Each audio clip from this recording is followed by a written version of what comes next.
दोस्तों, क्या आपके घर का सोना अब सरकार की नज़र में है? क्या आने वाला है नया गोल्ड रेगुलेशन जिससे आपकी ज्वेलरी भी ट्रैक की जाएगी? क्या आपके बैंक लॉकर तक सरकार की पहुंच बनने वाली है? और सबसे बड़ा सवाल, क्या सोना ब्लैक मनी के खिलाफ सरकार का अगला सबसे बड़ा हथियार बनने वाला है? नमस्कार, आप देख रहे हैं रिपोर्टर जी और मैं हूं आपके साथ राज के वर्मा। दोस्तों, आज हम बात करेंगे इस मुद्दे की पूरी सच्चाई की जिसने निवेशकों से लेकर आम परिवारों तक सभी को सोचने पर मजबूर कर दिया। क्या भारत में सोने पर नए नियम आने वाले हैं या ये सिर्फ एक डर है जिसे बढ़ा चढ़ाकर पेश किया जा रहा है?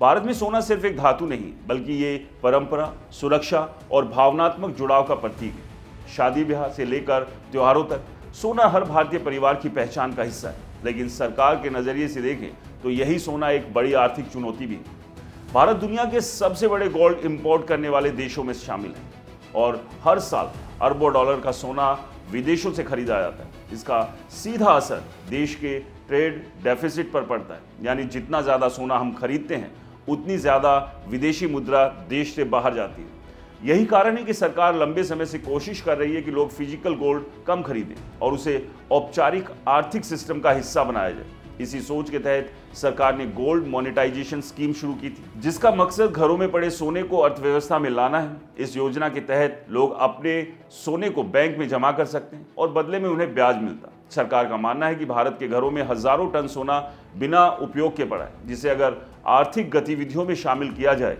तो देश की इंपोर्ट पर निर्भरता कम हो सकती है। लेकिन इस योजना को उतनी सफलता नहीं मिली जितनी उम्मीद की जा रही थी, क्योंकि लोगों को अपने सोने से भावनात्मक जुड़ाव बहुत गहरा है और वो उसे बैंक में देने से हिचकते हैं। यही वजह है कि अब चर्चा हो रही है कि क्या सरकार इस स्कीम को और आकर्षक बनाएगी या फिर इसे लेकर कुछ सख्त कदम उठाएगी। अब बात करते हैं उस फैक्टर की जो सीधे आपकी जेब पर असर डालता है, इंपोर्ट ड्यूटी। भारत में सोने की कीमत सिर्फ अंतर्राष्ट्रीय बाजार तय नहीं करता, बल्कि उस पर लगने वाला आयात शुल्क भी बहुत बड़ा रोल निभाता है। जब सरकार इंपोर्ट ड्यूटी बढ़ाती है तो सोना महंगा हो जाता है और उसकी मांग कम हो जाती है, लेकिन उसी के साथ ही स्मगलिंग का खतरा भी बढ़ जाता है। वही अगर सरकार ड्यूटी घटाती है तो सोना सस्ता हो जाता है और उसकी मांग बढ़ती है, लेकिन इससे देश का इंपोर्ट बिल भी बढ़ जाता है। यही कारण है कि सरकार हमेशा एक संतुलन बनाने की कोशिश करती है ताकि अर्थव्यवस्था पर ज्यादा दबाव ना पड़े और बाजार भी स्थिर बना रहे। दोस्तों, सोने को लेकर एक और बड़ा मुद्दा है ब्लैक मनी। भारत में लंबे समय से सोना अनअकाउंटेड वेल्थ को छुपाने का एक आसान तरीका माना जा रहा है। इसे आसानी से खरीदा जा सकता है, कैश में लेन देन संभव है और इसे ट्रैक करना भी मुश्किल होता है। इतिहास में 1968 में सरकार ने गोल्ड कंट्रोल एक्ट लागू किया था, जिसमें लोगों के पास सोना रखने तक पर सख्त नियम लगाए गए थे। हालांकि बाद में इसे हटा दिया गया, लेकिन ये उदाहरण आज भी ये सवाल खड़ा करता है, क्या सरकार फिर से किसी नए रूप में ऐसा कदम उठा सकती है, खासकर जब आज के डिजिटल युग में हर ट्रांजैक्शन को ट्रैक करना पहले से कहीं ज्यादा आसान हो गया।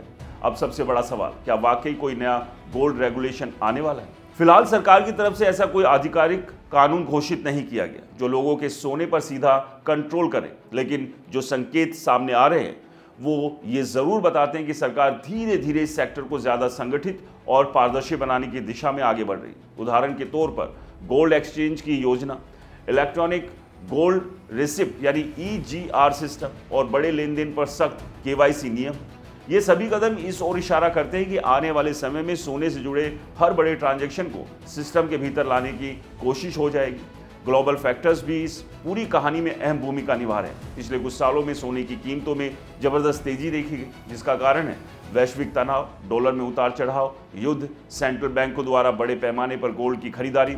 ऐसे माहौल में सोना एक सेफ हेवन के रूप में उभरा, यानी अनिश्चितता के समय में निवेशक इसे सबसे सुरक्षित विकल्प मानते हैं। यही वजह है कि सरकार भी इस सेक्टर में कोई अचानक बड़ा झटका देने से बच रही है, क्योंकि इससे बाजार में अस्थिरता आ सकती है। अगर भविष्य में सरकार कोई सख्त कदम उठाती है तो उसका असर आम लोगों से लेकर निवेशकों तक भी पड़ सकता है।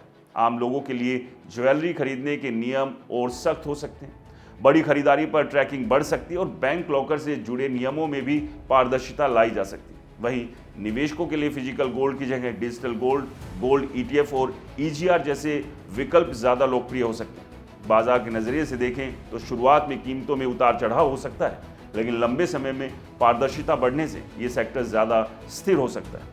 दोस्तों, अंत में सच्चाई यही है कि सरकार फिलहाल आपका सोना छीनने नहीं जा रही, लेकिन उसे सिस्टम में लाने की तैयारी जरूर हो रही है।